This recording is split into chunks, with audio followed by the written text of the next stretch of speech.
Warning, this video is intended for adult collectors. It contains plastic collectibles, questionable opinions, and someone who owns way too many plastic robots. It's too late. Random review is about to begin. Hello everyone, welcome back to the TJOmega channel, and welcome back to the review stage for Random Review. Now, I kind of didn't want to do anything toy review while I was doing Toy December, because I feel like I'm doubling up on the same style of content, but we had a cool new arrival who was quite early according to release dates. Thank you once again, Hasbro. So you know what, this guy was a little bit more than I wanted to cover in just a random review. Let me actually get into the nuts and bolts that is our brand new Age of the Primes Quickstrike. It's an unusual toy line to finally be getting a Quickstrike to join your Kingdom collection, but I'm not going to argue it because he is here and frankly he's kind of glorious. We are going to get into everything, of course we are. So, as you can see, it's a pretty faithful recreation of his original Scorpion and Cobra beast mode. Really done well. For starters, there's no translucent plastic, so you know immediately I'm going to be a fan. But more than that, it's not just the fact that they've done away with the clear. By going with the opaque, you're getting something that looks far, far closer to how he did in the cartoon as compared to how his toy looked. So this is very preferable for multiple reasons, regardless of your preference toward the plastic types. But no, everything is done up in this brilliant shade of colors. You have this this glossy mustard yellow. You know, they're trying to avoid the gold. It's getting close to it though, but it's a pretty good likeness, a pretty good approximation of his color from the show. The orange legs are still there. We're using this super dark brown for some of his robot bits, as well as the Cobra itself. And then there is the blue. I love how much paint is on this guy to make all of this work. So, on the yellow plastic bits, we have this lovely shade of metallic teal that's going on, including a slightly different shade that it shows up on the legs. My autofocus will work on that. And you'll notice it is metallic. It is very metallic. And for every time Hasbro's ever said the chrome is the reason they are not doing any new transmetals, I stare at this paint itself right here and I go, give me another excuse. Because remember, the Fusors are supposed to be slightly transmetal themselves, which is why they have metallic elements in the cartoon. And this is just Quickstrike's way of showing his. If this was covering a transmetal Rat Trap or Cheetor, I would have no issues with that replacing the chrome. So I know this stuff's going to last a lot longer. And then if we look up here, all of this is cast in this teal blue plastic. And then the paint is the gold. And the gold's a pretty good approximation of the color of Quickstrike's, I don't know, carapace? What do we want to call this? I don't know. I don't want to call it skin. Skin seems incorrect in multiple ways. But yeah, there's a lot of paint going into it to make all of this work. It's a brilliant job. Like, Hasbro typically skips out on the paint on a lot of these figures. I feel like that's one of the first things to get budgeted out. To the point where some robot modes only have, like 4 or 5 good paint apps outside of the head. This guy is slathered in the stuff, which is fantastic to see. Sculpting-wise, everything also looks great. Scorpion has done really well. We see that metallic teal coming in again. Bright red eyes, and then gold for the fangs. Really, really nice touch. Sets them apart from the rest of the face. Really, really good. And I don't even think that gold appears on anything else outside of maybe his robot mode head. So, anytime they use like a very small amount of paint that doesn't match anything else, I know they were really trying that time. They were paying attention. He has 2 head sculpts, however. Of course he does, because he is Quickstrike. He has a Fusor. We'll take a look at the Cobra head. If the camera will focus on it. Man, this really doesn't like the Cobra head. But you can see the teal paint is there as well. It does come up a lot darker thanks to the brown plastic, but you can still see it through there. Show accurate in that the red eyes are there, the fangs have been painted separately, and the jaw is the same yellow plastic. Even on the inside, the mouth is articulated, so we can actually open the mouth. The inside does have some silver paint to actually separate it out, and what appears to be a 3mm port, though it is very shallow and you cannot reposition it from that angle. So I'm kind of hard pressed to figure out what effect part you could actually put there for some kind of venom blast. I don't know. Unfortunately, it's just it's there if you can figure out how to use it, but I'm not sure there is like a intended part that could go in there.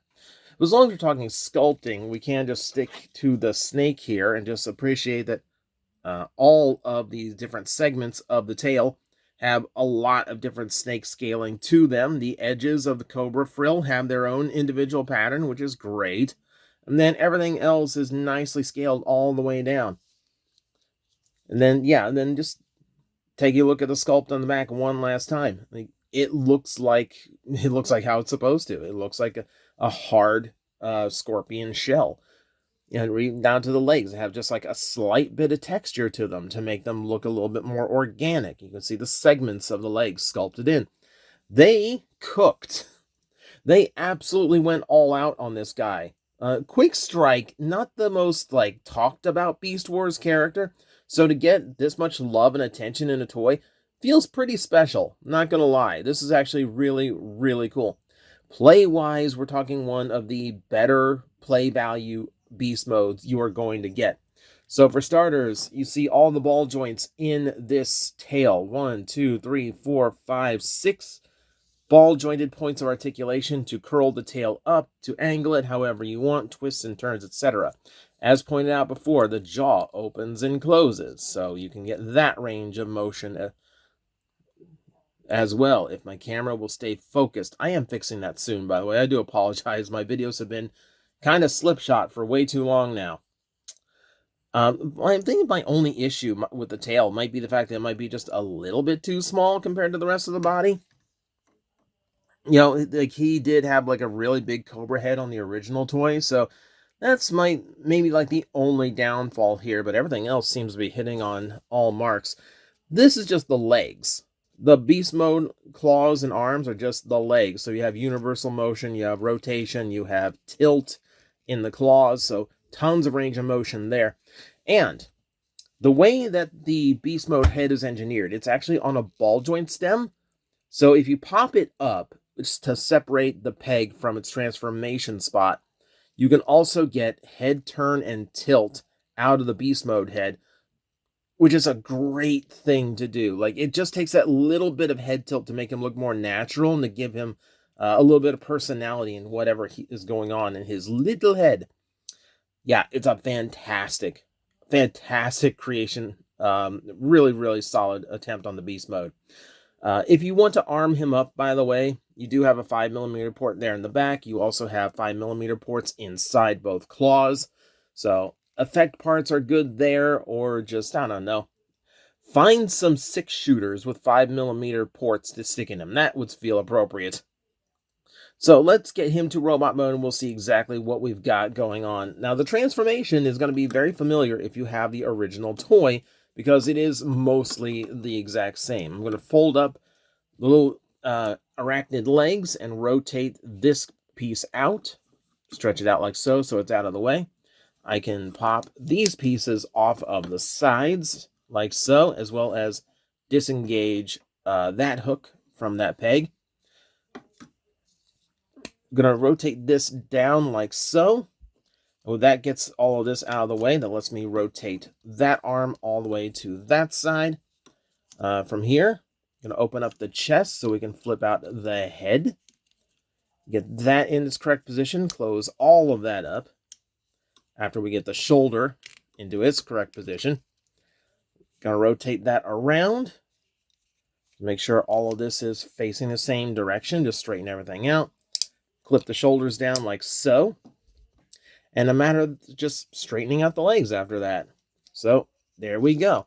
Now, there's one other thing. He doesn't do this in the original toy, and this is how he comes in the packaging. The beast mode head is just kind of laid across his butt, but as stated, it is on a ball joint stem and hinge, so it is meant to move. So you're going to hinge this up like so and rotate it around and put it flush to the back. That is not accurate to his animation model. However, when you go to move the waist joint, you're going to be very happy you did this. And there we go. It's a very simple transformation, which I think is one reason why this guy could have such a generous paint budget.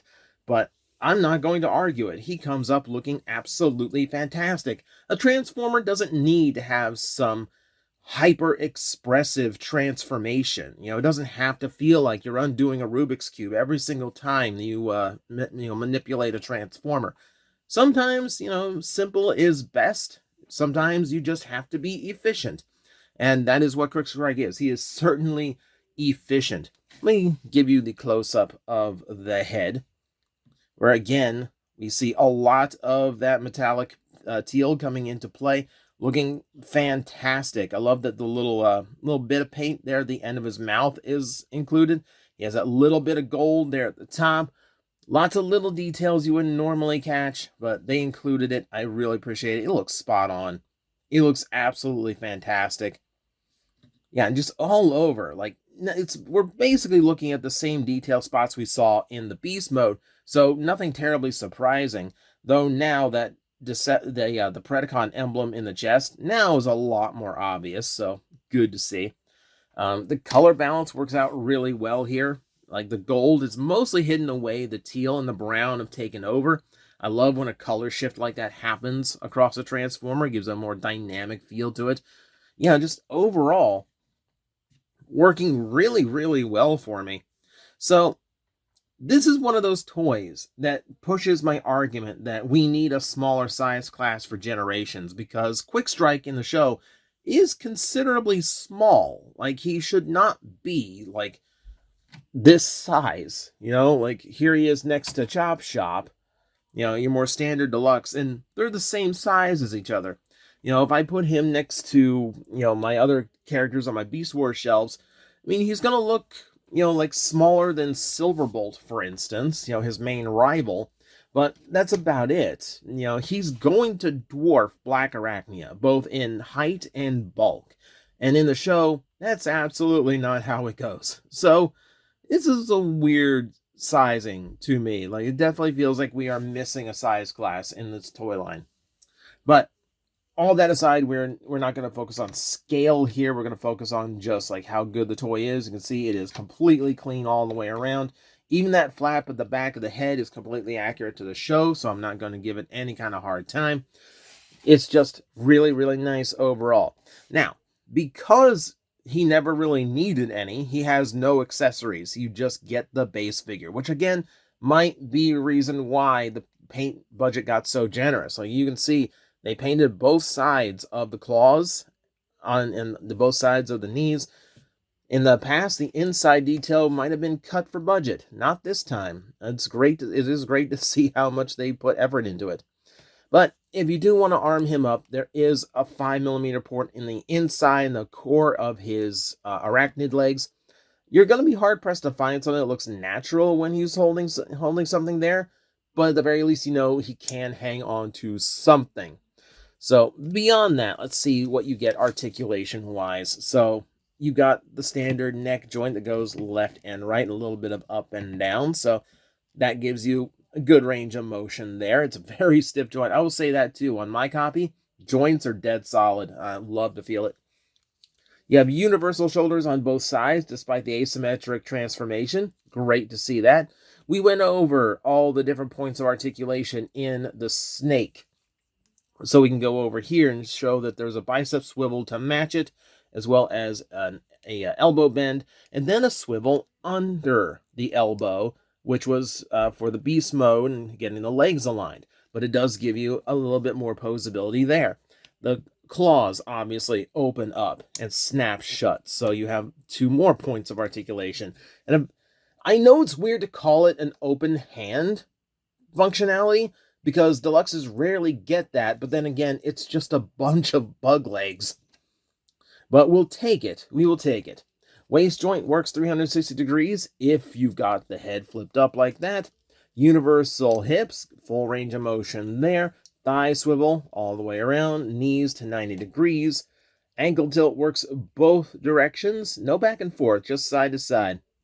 But that gives you a tremendous amount of articulation for a really, really good representation of the Beast Wars character. So, that, my friends, is the brand new age of the Prime's Quickstrike. He is very surprising. Like, I didn't expect the most, complex of transformations out of him, but what he's got going on is still fun, it's efficient, it does what it needs to do, and it still improves upon the original, so I can't really knock it in any way, shape, or form.